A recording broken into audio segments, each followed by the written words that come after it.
사도신경. 나는 전능하신 아버지 하나님, 천지의 창조주를 믿습니다. 나는 그의 유일하신 아들, 우리 주 예수 그리스도를 믿습니다. 그는 성령으로 잉태되어 동정녀 마리아에게서 나시고 본디오 빌라도에게 고난을 받아 십자가에 못 박혀 죽으시고 장사된 지 사흘 만에 죽은 자 가운데서 다시 살아나셨으며 하늘에 오르시어 전능하신 아버지 하나님 우편에 앉아 계시다가 거기로부터 살아있는 자와 죽은 자를 심판하러 오십니다. 나는 성령을 믿으며 거룩한 공교회와 성도의 교제와 죄를 용서받는 것과 몸의 부활과 영생을 믿습니다. 아멘.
20일 새벽 예배 묵상 함께 나누겠습니다. 오늘 볼 말씀은 여호수아서 13장 1절에서 7절까지의 말씀입니다.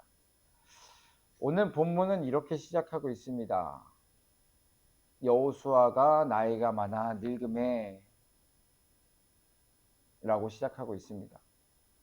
여호수아가 늙어서 세상을 떠나야 할 때가 가까이 왔다는 것을 보여주고 있습니다. 그때 가까이 왔다는 건 뭘까요? 이제는 기력이 없어서 그가 그동안 해왔던 모든 일들이 이제 그만 멈춰서야 하는, 그리고 멈춰져 있다는 것을 보게 됩니다. 그때 아무것도 하지 못하고 그리고 있을 때 하나님의 말씀이 임한 겁니다.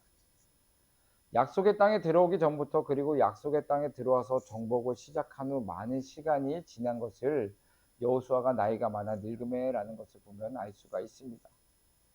성경에서 시간적인 것을 언급하는 것으로 보아 무엇인가 이스라엘에게 변화가 일어나야 할 시기가 되었다는 것을 짐작해 볼 수 있습니다. 그래서 오늘은 변화가 일어나야 하는 시기에 어떻게 하면 잘 준비해서 변화를 맞이할 수 있을까를 나누어 보려고 합니다. 한 공동체에서 변화가 요청될 때 살펴보아야 할 것들이 있습니다. 먼저는 하나님께서 약속해 주신 것이 무엇인지, 그리고 약속해 주신 것들 가운데 성취된 것이 무엇인지, 그리고 앞으로 성취돼야 될 것을 우리가 한번 생각해 보는 겁니다. 하나님은 여호수아에게 얻을 땅에 남은 것이 매우 많도다라고 1절 하반절에 말하고 있는데, 이스라엘로 하여금 지금 성취된 것과 앞으로 성취해야 할 것들이 무엇인지 알려주신 겁니다. 그러면서 이스라엘로 하여금 앞으로 계속 해야 할 일이 무엇인지 또 말씀해 주신 것이죠. 이렇게 말씀해 주신 이유가 무엇이냐면, 여호수아가 나이가 많아 늙음에라고 해놓고 마지막에 또 뭘까요? 얻을 땅에 남은 것이 매우 많도다라는 겁니다.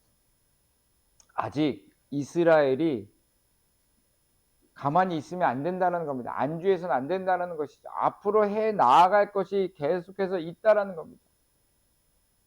이처럼 한 공동체가 계속 성장하기 위해서는 기회가 있을 때마다 목표를 정하고 그 목표를 이루기 위한 이라는 삶을 살아야 한다는 것이죠. 목표 지향적인 삶이 되어야 한다는 겁니다. 즉 하나님의 뜻에 합당한 목표를 세우고 기회가 있을 때마다 그것을 점검하고, 그리고 그 모든 역량을 목표를 이루어가는 일에 힘써야 한다는 것이죠. 내가 나이가 많다고 해서 이제 기력이 없다고 해서 멈춰 있는 것이 아니라, 그럼에도 불구하고 그 안에서 내가 할 수 있는 것들이 무엇인지 찾아서 해야 한다는 것이죠. 또 한 공동체에서 변화가 요청될 때 우리가 살펴봐야 할 것은 무엇이냐면, 현재의 단계에서 다음의 단계로 나아가기 위하여 어떤 변화가 요청이 되는지 분별하는 겁니다. 여호수아서 13장 오늘 본문 말씀을 보게 되면, 그리고 내일하고 또 묵상할 본문을 보게 되면 13장은 이와 같은 것을 분별할 수 있는 지침을 주고 있습니다. 이 지침을 크게 세 가지로 표현할 수 있는데요. 연합, 파송, 재생산입니다.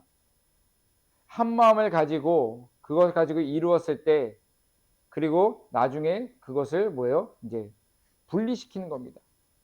분리시켜서 연합했을 때 하였던 그 운동을 다시금 그들로 하여금 해서 이룰 수 있도록 하는 재생산이 필요하다는 것이죠. 여기서 연합이란 운동의 초기 단계입니다. 다음 단계로 성장을 위해서 무엇보다 공동체 구성원들에게 그 운동을 중심으로 한 연합이 요청된다는 것입니다. 가나안 정복 초기에는 이스라엘에게 언제나 연합을 요구하셨습니다. 그래서 이스라엘은 싸워야 할 대적이 강하든지 약하든지 언제나 모든 군대가 그 싸움에 참여해야 했습니다. 이를 위하여 하나님은 요단 동편에 이미 땅을 분배받은 르우벤 지파와 갓 지파, 므낫세 반 지파까지 가나안 전쟁에 참여할 것을 명하셨고, 또한 크고 견고한 성과 강력한 군사력을 가지고 있던 여리고성을 정복할 때뿐만 아니라 작고 약해 보이는 아이성을 정복할 때조차도 이스라엘의 모든 군대로 하여금 싸움에 참여하도록 하였습니다. 즉 하나님께서 허락해 주신 새로운 운동의 성공과 실패는 운동의 초기에 공동체 구성원들이 하나가 되어서 그 운동에 참여하느냐 그렇지 않느냐에 따라 결정이 된다는 겁니다.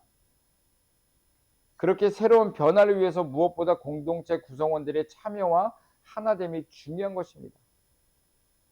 지금 우리 창신교회 가운데는 이 변화를 위한 변화의 시기죠. 왜냐하면 담임 목사님이 바뀌기 때문에 그렇습니다. 이 변화의 시기 가운데서 우리 양평과 창신과 우면의 이 새 교회 공동체가 하나가 되냐 안 되냐가 참 중요한 겁니다. 왜냐하면 이 운동에 하나가 되어서 참여하냐 그렇지 않느냐에 따라서 이 운동의 성공과 실패가 좌지우지 되기 때문에 그렇습니다.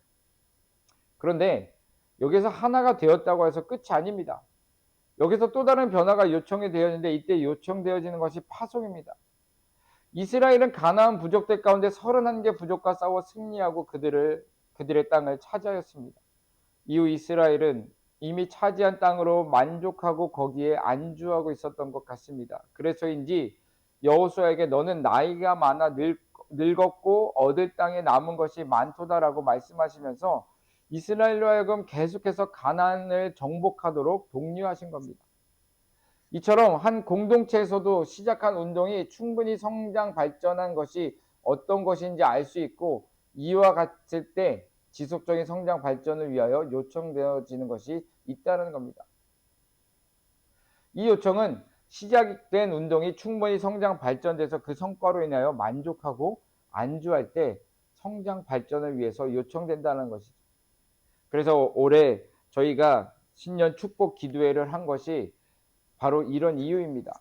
하나가 되기 위해서 함께 한 운동을 일으킨 것이고, 그리고 이것뿐만 아니라 또 여러 가지 작은 것들도 이렇게 지금 이루어져 가고 있는 것을 보게 됩니다. 그리고 이것을 가지고 뭐 해야 되냐? 파송하는 겁니다. 각 교회 가운데 그곳에 가서 이 마음을 가지고 각자의 그런 공동체에서 활용을 하는 겁니다.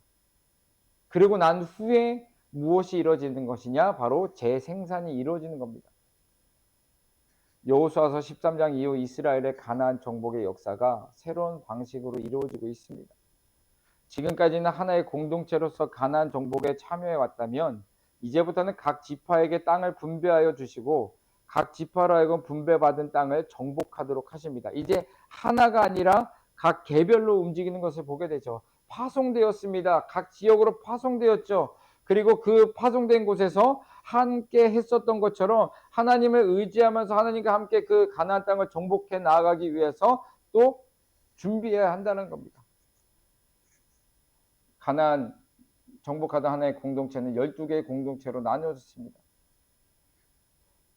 사랑하는 성도 여러분, 우리는 어떻게 보면 수년간 불안정한 교회 생활을 해왔습니다. 교회가 교회로서 인정을 받지 못해 예배드릴 처소도 명확하게 있지 않아 여름만 되면 빈 곳으로 옮겨다니며 여기저기서 예배를 드렸습니다. 그리고 한 교회라고 하면서 성도로서 인정을 받지 못했기 때문에 목회자들이 제대로 세워지지 않아 목회적인 돌봄을 받지 못하였습니다. 이로 인해 적은 인원이 모여 있음에도 불구하고 연합하지 못하고 교회로서 역할도 제대로 감당하지 못했습니다. 어찌 보면 이스라엘이 애굽에서 430년이라는 시간 동안 노예 생활을 하면서 부르짖었던 외침, 이 외침은 외면된 것이 아니었고 하나님은 듣고 계셨습니다. 그리고 그들을 그곳에서 건져내 주시기 위해서 계획하셨고 일하셨습니다. 오늘 우리들도 그동안의 시간들 가운데서 우리들의 외침을 주님은 외면하지 않고 듣고 계셨습니다. 그리고 우리들을 위해 준비하셨습니다. 그리고 이제 실질적으로 일하실 때가 되었습니다. 그렇기 위해서 우리는 연합하게 하신다는 생각을 말씀을 묵상하면서 해보게 되었습니다. 분명 우리를 통하여 그리고 이것을 통하여 하나님의 선한 일이 이루어질 것이라는 것을 기대하고 있습니다. 정말로 하나님이 원하시는 연합을 저는 이루실 것이라고 믿고 있습니다. 그리고 그 연합을 이루시기 위해서 우리 각자가 그리고 우리 모두가 함께 열심을 내어야 하는 부분들도 분명히 있습니다. 우리가 한 마음으로 한 뜻으로 모이지 않으면 연합하지 않습니다.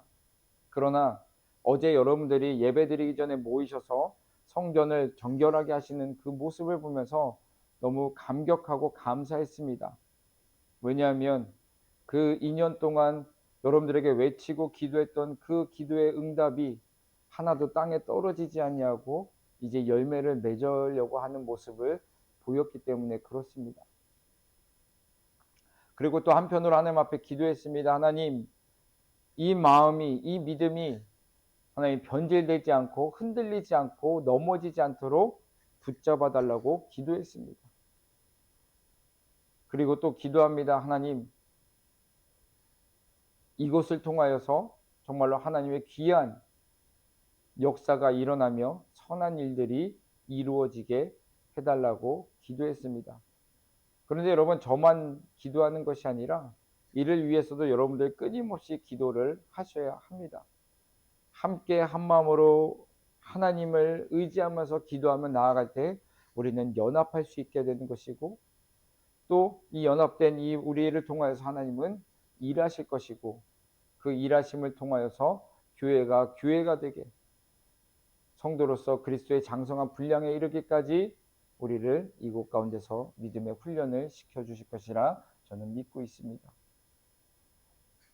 사랑하는 성도 여러분, 안주하시면 안 됩니다.